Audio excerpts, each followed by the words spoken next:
Bonjour et bienvenue dans ce deuxième numéro de Jeudi Pro, l'émission des numériques dédiée à l'actualité des entreprises tech et aux produits et services à usage professionnel. Après avoir parlé de cybersécurité la semaine dernière, on va parler aujourd'hui de maisons intelligentes et d'appareils connectés. Et pour cela, je suis ravi d'accueillir Fred Potter, fondateur de Netatmo, fleuron français en la matière. Bonjour Fred. Bonjour et merci de votre accueil. Nous sommes également avec Marco Mosca, rédacteur en chef des numériques. Bonjour Marco. Bonjour. Alors Fred, vous fêtez plutôt cette année les 10 ans de Netatmo. Très simplement, qu'est-ce que ça fait de voir une entreprise qu'on a fondée passer cette étape symbolique ? Alors c'est une très très grande satisfaction pour moi d'avoir amené Netatmo sur toute cette période. C'est une société qui est finalement née juste après l'iPhone, juste après la généralisation de l'accès à Internet, en se disant que ces deux technologies allaient permettre le développement de la maison connectée. Et 10 ans après, nos études montrent que 53% des foyers européens ont désormais au moins un appareil chez eux qui est connecté et qui leur rend des services dans la maison. Donc c'est une très très grande satisfaction de voir se réaliser la vision et le pari que l'on avait pris il y a 10 ans. Est-ce qu'on peut parler d'une success story pour Netatmo ? Et si tel est le cas, est-ce que ça ne peut pas devenir quelque part un modèle, un cas d'école pour les jeunes start-upers avec l'idée du rachat par un gros groupe comme ça a été le cas pour vous avec Le Grand en 2018 ? Effectivement, Netatmo, c'est un triple succès. C'est un succès comme une start-up parce qu'on a réussi à franchir le premier million de chiffre d'affaires, à exister dans le marché. Donc ça, c'était le succès du début. Ensuite, on a réussi à se développer et à établir une marque.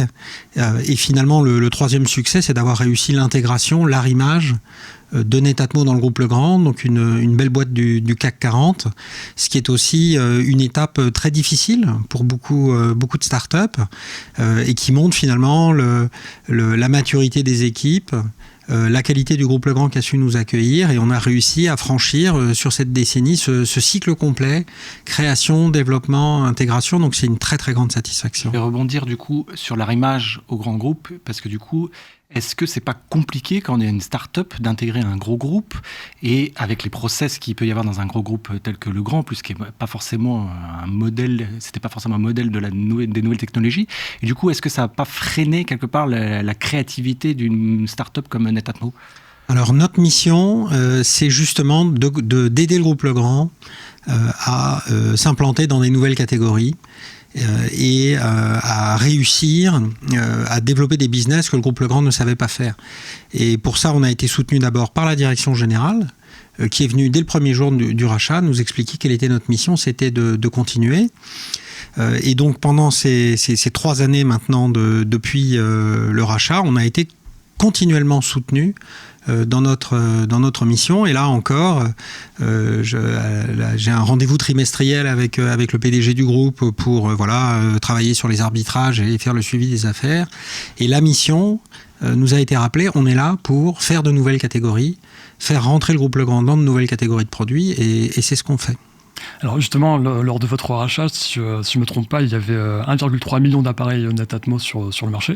Combien est-ce qu'il y en a aujourd'hui ? Alors il y en a plus. Le Grand est une société cotée qui donne des chiffres trimestriels. C'est une information qui est contrôlée, donc je peux vous donner 0 chiffre. Et même pas sur le rachat de l'époque, même 3 ans après, le montant... Aucune information financière. Le seul chiffre qui avait été communiqué pendant ces 10 ans, pour des raisons réglementaires, c'était le chiffre d'affaires de Netatmo en dehors du groupe Legrand en 2018, qui était de 54 millions. Et ce que je peux vous dire aussi, c'est que depuis le rachat, l'activité de Netatmo au sein du groupe Legrand a continué à avoir une croissance à 2 chiffres, c'est-à-dire à suivre les tendances de marché. Et du coup, vous évoquiez votre rôle pour découvrir de nouvelles catégories de produits. À l'époque, on s'est déjà rencontrés il y a quelques années de ça, et lors de cet entretien, vous parliez des produits with Netatmo, et à l'époque, ça pesait environ 20% du chiffre d'affaires, d'après les chiffres que vous nous aviez donnés en 2018, et vous aviez un objectif de 50% de chiffre d'affaires, d'atteindre le 50% de chiffre d'affaires. Où est-ce que vous en êtes par rapport à cet objectif ? Est-ce que c'est toujours un des piliers du business model de Netatmo ? Alors, comme je le disais, je ne peux pas vous donner de chiffres, donc je ne peux pas commenter. Alors, sur les produits WizNet Atmo, on s'est beaucoup développé. Tout d'abord avec des marques externes, puisqu'on a fait des produits WizNet Atmo avec Aldes dans la ventilation. On a collaboré avec Engie sur le lancement d'une offre autour de notre thermostat qui permet d'avoir un combo gaz plus maison connectée. On a évidemment continué avec le groupe Legrand à développer des produits sous marque Legrand WizNet Atmo et Betecino WizNet Atmo, qui est notre marque italienne. Le dernier produit WizNet Atmo qui est sorti, c'est un portier vidéo de villa. Donc la différence entre une sonnette et un portier, c'est la sonnette, c'est à la porte d'appartement. Le portier, c'est en 2 morceaux, un morceau qui est dans la rue et un morceau en général avec un écran qui est chez vous et qui ouvre le portail et la porte de garage. On a sorti, je crois, le 20 mai, sous la marque Betecino WizNet Atmo, un portier vidéo pour le marché des villas et du logement collectif. On a sorti, qu'on a montré au CES 2019, un tableau électrique connecté qui permet de mieux gérer l'énergie chez soi. Donc on continue notre stratégie WizNet Atmo comme on l'avait prévu. Mais est-ce que finalement ça ne dilue pas la marque Netatmo? Parce qu'on a un peu l'impression depuis le rachat par Legrand que vous sortez moins de produits. Alors là vous nous annoncez la sortie de pas mal de produits, mais finalement les produits Netatmo en tant que tels, on a l'impression qu'il y en a moins. Alors on a l'impression qu'il y en a moins parce qu'en fait on avait pris l'habitude au CES d'annoncer les produits très en avance de phase, et comme il n'y a plus de CES, eh bien, on n'annonce plus de produits en avance de phase. Par contre, ce qu'on fait, c'est qu'on sort les produits qu'on avait annoncés. Et si vous regardez aujourd'hui, tous les produits qu'on avait annoncés sont sortis. Donc, on a finalement rattrapé le décalage entre les annonces et les sorties des produits, ce qui vous donne peut-être cette impression de vide. En tout cas, c'est un vide médiatique. Les médias ont été pleins de Covid. Ils avaient d'autres chats à fouetter que de parler de nos produits. Par contre, 2020, depuis la création de la société, c'est l'année où on a sorti le plus de produits. Donc la R&D, le marketing, la machine à innovation continuent à tourner à plein régime. Et quels sont les segments d'activité qui marchent le mieux aujourd'hui? Comme Legrand est un groupe coté, je ne sais pas si vous pourrez communiquer dessus. Mais... Alors, dans la maison connectée, on a beaucoup de chance. C'est qu'on a identifié 3 secteurs d'activité. La transition énergétique, l'amélioration du confort et la sécurité. Sur l'amélioration du confort, on parle de qualité de l'air depuis 10 ans maintenant. Et avec le Covid, je dirais, tout le message que l'on portait sur la qualité de l'air intérieur, la nécessité d'aérer, la nécessité de mesurer le confinement chez soi, je dirais, la validité de ce qu'on racontait depuis 10 ans est apparue aux yeux de tous. Donc c'est un segment de business qui se porte très très bien. La sécurité continue à très très bien se porter. On a parlé de sonnettes, de portiers qui sont venus compléter les caméras intérieures, les caméras extérieures avec de l'IA, qui étaient des produits on mettait de l'IA dans les caméras des années avant tout le monde. Et puis sur la transition énergétique, évidemment c'est un sujet tout aussi brûlant. Le thermostat qui existe maintenant sous toutes sortes de variations, des thermostats encastrés pour le marché du neuf, du contrôle de radiateur électrique, de l'éco-compteur et du gestionnaire d'énergie aussi. Donc on a finalement les 3 catégories principales de produits qui continuent à se développer. Et la grande chance que l'on a, c'est qu'elles se développent toutes les 3. Vous disiez aussi à l'époque de votre rachat par Legrand que le but n'était pas de créer un concurrent aux GAFA, aux GAFAM, parce que justement ces entreprises n'étaient pas prêtes sur les objets connectés et n'en avaient pas tellement l'envie. Est-ce qu'aujourd'hui, 3 ans après, vous partagez encore ce constat ? Aujourd'hui, il faut bien comprendre qu'il n'y a personne chez Google, Apple ou Microsoft qui a une loupe suffisamment grosse pour voir les catégories de produits qu'on fait, ou bien pour venir s'embêter, comme on le fait avec beaucoup d'agilité, avec tous les standards de prise électrique ou d'interrupteurs qui existent dans le monde entier. Legrand, c'est une toute petite société qui fait 6 milliards de chiffre d'affaires.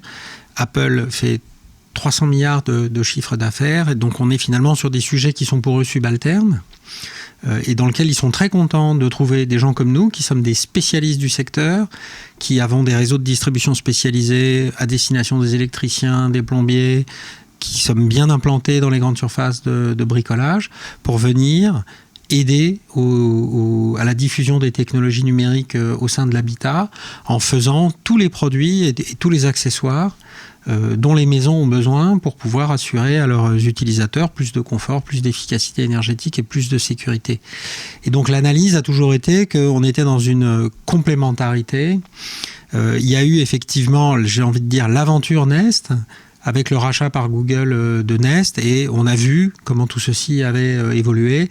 Et j'ai pas l'impression aujourd'hui que les produits qui sortent sous la marque Nest soient sur des catégories en compétition avec les produits du groupe Legrand. Ils font autre chose, ils font des assistants vocaux avec lesquels on est très très content de collaborer. Vous êtes dépendant des assistants vocaux des GAFAM ? Alors non, on n'est pas dépendant des assistants vocaux pour deux raisons. C'est un accélérateur de particules, si je puis dire, pour le marché de la maison connectée. Ça vous a été extrêmement bénéfique. Alors oui, on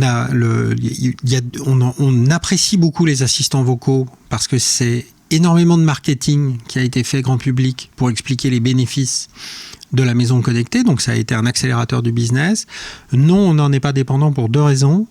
Premièrement, parce qu'on interfonctionne systématiquement avec tous les assistants vocaux, donc tous nos produits sont HomeKit, tous nos produits fonctionnent avec Google Home, tous nos produits fonctionnent avec Alexa, donc on n'est pas dépendant de l'un en particulier.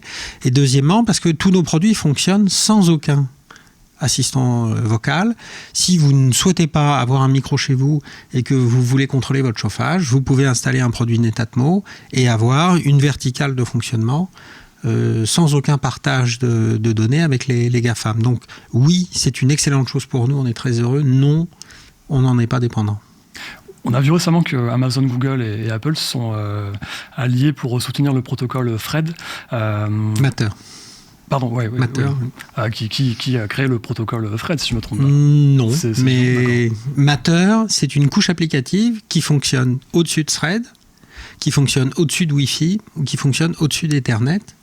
Donc les premières implantations, on verra dans les premiers produits qui vont sortir sous Matter, des produits Wi-Fi qui supportent Matter.